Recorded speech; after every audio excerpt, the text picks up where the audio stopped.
কিন্তু তোকে জানাইয়া দিচ্ছি আমি নবীর ওয়ারিস। নহমান তোর ব্যাপারে হাসরের মাঠেও কোনো মামলা করবে না, তোকে মাফ করে দিলাম। খুশ খবর দিচ্ছি তোকে, তুই যদি তোর ঈমান নিয়ে কবরে যেতে পারিস, মজলুম করে আমাকে আল্লাহর কাছে মকবুল করেছিস, এই পুরস্কার হিসেবে তোকে আমি শাফাআত করে আমি জান্নাতে গেলে তোকে জান্নাতে নিয়ে যাব। কেন বলেছেন? নায়েবে নবী এর জন্য বলেছেন, বলতে পেরেছেন। ৭২ সাল থেকে মৌলবীদেরকে রাজাকার বলে, আলবদর বলে, ধৈর্য বেশি কিছুই বলে না। শাপলায় গুলি করেছে, কিছুই বলে নাই। হাটহাজারী গুলি করেছে, কিছুই বলে নাই। ব্রাহ্মণবাড়িয়া রক্তে লাল করেছে, কিছুই বলে নাই। জেলখানা তালাবদ্ধ করে অন্ধকার কুঠিরিতে এক একজন আলেমকে আটকে রেখেছে, কিছুই বলে নাই, কারণ ধৈর্য বেশি। কিন্তু 16 বছর দেশ চালানোর মাথায় এসে এদেশের ছাত্র জনতাকে রাজাকার বলেছে। ধৈর্য কম। ওরা তোর মৌলবী না, ওরা ঘর থেকে বেরিয়ে গেছে। রাজাকার কেন বললো? এটার প্রতিশোধ নিতে ওরা গণভবনের দিকে মার্চ করেছে। গণভবন দেখলে আশ্চর্য লাগে। গণভবনের চতুর্পাশের ইট ডাবল গাঁথনির ইট, একটা ইটও নাই, চতুর্দিকের ইট খুলে ফেলেছে। একবার রাজাকার বলল, তাই এত খেপলো যে ডবল গাঁথনির ইট গণভবনের চতুর্দিক থেকে খুলে ফেললো, গণভবনের মাছগুলো পুকুর থেকে তুলে ফেললো, হাঁসগুলো হাতে নিয়ে বাড়ি চলে গেল, বেডসেট গুলো নিয়ে গেল, এমনকি যা রান্না করেছিল তাও খেয়ে নিল, পর্দার কাপড়টা পর্যন্ত খুলে নিয়ে গেল। এগুলো দৃশ্য দেখলে তখন মনে হয় মোল্লার উপরে অত্যাচার করছিল না, আল্লাহ আবাবিল পাঠাইছে। এই আবাবিল যদি গণভবনে ঢুইকে হাসিনা তোমারে পাইতো, তাহলে ডবল গাঁথনির ইট যেমন খুলেছে, তোমার গায়ের চামড়াকে ওরা খুলে ফেলতো।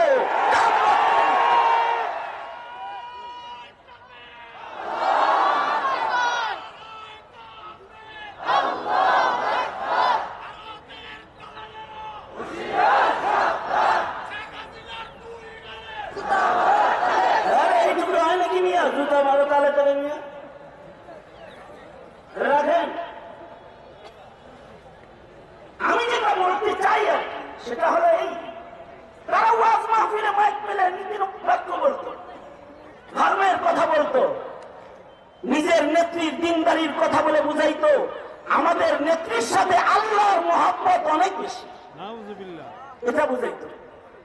কিন্তু 5 তারিখের বিপ্লবের পরে আমরা দেখলাম এই শেখ হাসিনার সাথে আল্লাহর সাথে সম্পর্ক নাই, তার সম্পর্ক দিল্লির সাথে আছে। কোথাও জায়গা পায় নাই, দিল্লিতে জায়গা পেয়েছে। কেউ দিল্লির কাছে ভালো, কিন্তু পৃথিবীতে কিছু মানুষ আছে যারা আল্লাহর কাছে ভালো। কার কাছে ভালো? জোরে আওয়াজ করে বলেন। লাউ আকসামা আলাল্লাহি লাআবাররা, তারা কোন কসম করলে আল্লাহ তাদের কসম পুরা করে। তাদেরকে কেউ কষ্ট দিলে আল্লাহ প্রতিশোধ নিজে গ্রহণ করে। তাকায় দেখো হাসিনার দিকে, তাকায় দেখো হাসিনার দিকে, প্রতিশোধ নিয়েছে স্বয়ং আল্লাহ। এখন আওয়ামী লীগ কেউ করে না, সবাই এখন সালাম বদলাইছে। কেউ বিএনপি হয়েছে, ভালো কথা হয়েছে। কেউ জামাত ইসলাম হয়েছে, তাও ভালো কথা হয়েছে। কেউ বুরকা পড়েছ, তাও ভালো কথা। তোমরা ট্রান্সজেন্ডার এনেছিলে, মহিলা হয়েছ, ঘরে বসে রয়েছ, ভালো কথা। কেউ তবলিগে গেছ, বহির্বিশ্বে থাকো, তবলিগে থাকো, চিল্লায় থাকো, সালে থাকো, তাও ভালো কথা। কিন্তু এই দেশের মাটিতে যারা ইসলাম হয়ে মুসলমানের উপরে হামলা করবো, তাদেরকে ছেড়ে দেওয়া হবে না, একটা কেউ ছাড়া হবে না।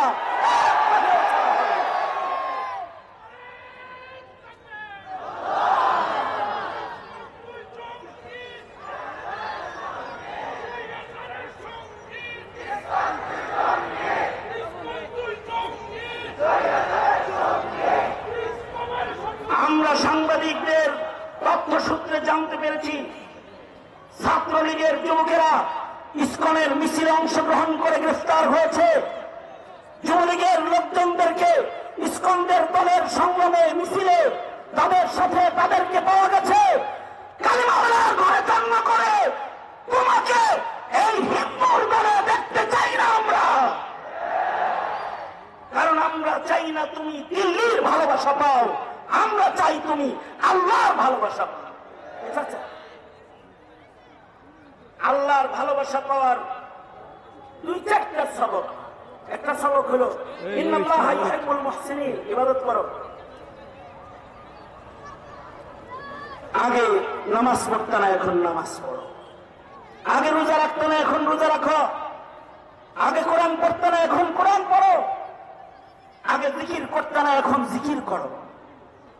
আগে আলেম বিদ্বেষী ছিল, আলেমের কাছে এসে তওবা করো, আলেমের আশিক হও, মুহসিনিন হও। আগে ওয়াজ বাধা দিতা, থানায় জমা দিতা ওয়াজ, এখন ওয়াজ শোনো, মুহসিনিন হও। ঠিক কিনা? আওয়াজ করে বলো না কেন? মুহসিনিন হও। কতটুকু মুহসিনিন হবে তুমি, এর কোন সীমানা নাই। এ কারণে সাহাবায়ে কেরাম কেউ সারা রাত নামাজ পড়েছে, কেউ 2 রাকাতে কোরআন পুরাটা পড়েছেন। তুমি কুল হুয়াল্লাহ পড়ো, কমাস কম 10 পারার সওয়াব পাবা। 2 বার পড়ো 20 পারার সওয়াব পাবা। 3 বার পড়ো 1 খতমের সওয়াব পাবা। 2 বার পড়ো 2 খতমের সওয়াব পাবা। 3 বার 6 বার পড়ো 2 খতম পাবা। 9 বার পড়ো 3 খতমের সওয়াব পাবা। 10 বার পড়ো, তাহলে তোমাকে মালয়েশিয়াতে সেকেন্ড হক করতে হবে না, জান্নাতে আল্লাহ তোমার বাড়ি দান করবে। ঠিক। মুহসিনিন হও।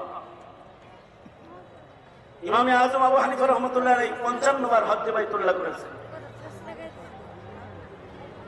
40 বছরে শাহরুজুমিয়া ফজরের নামাজ পড়েছেন। সাঈদ ইবনে মুসাইয়িব 40 বছর হজ্জে বাইতুল্লাহ করেছেন।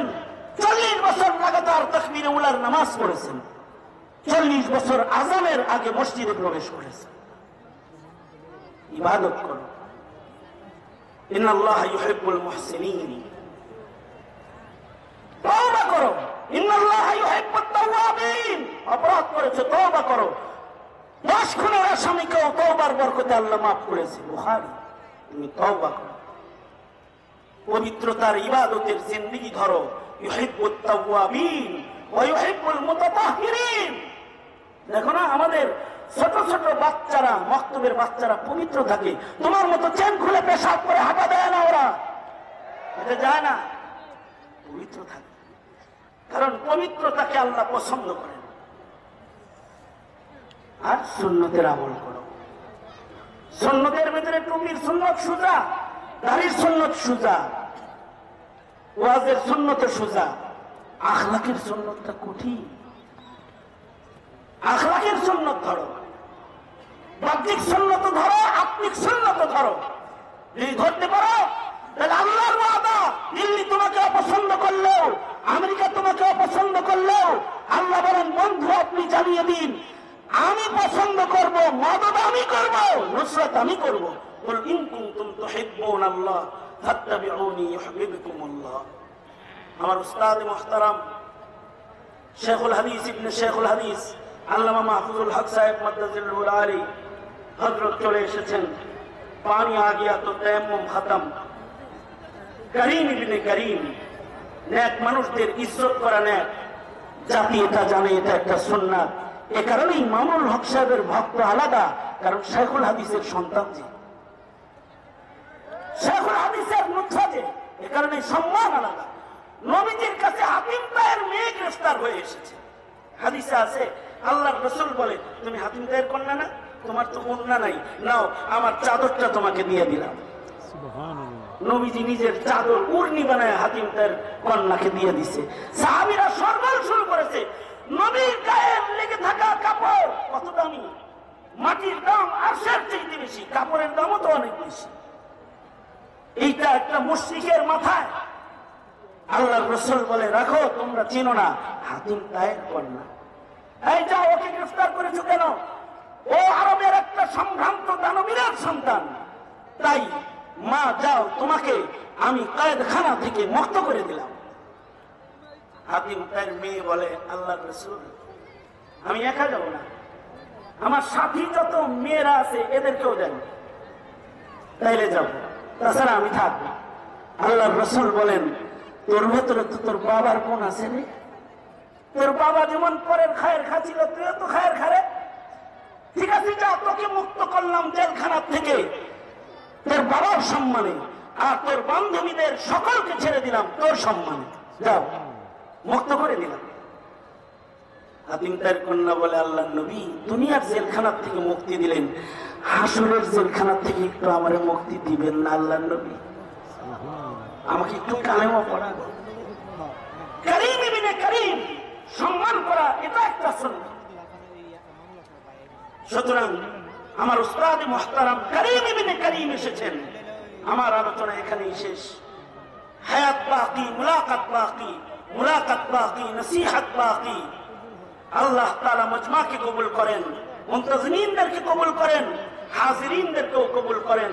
ওয়া আখিরু দাওয়ানা আলহামদুলিল্লাহি রাব্বিল আলামিন। আসসালামু আলাইকুম ওয়া রাহমাতুল্লাহি।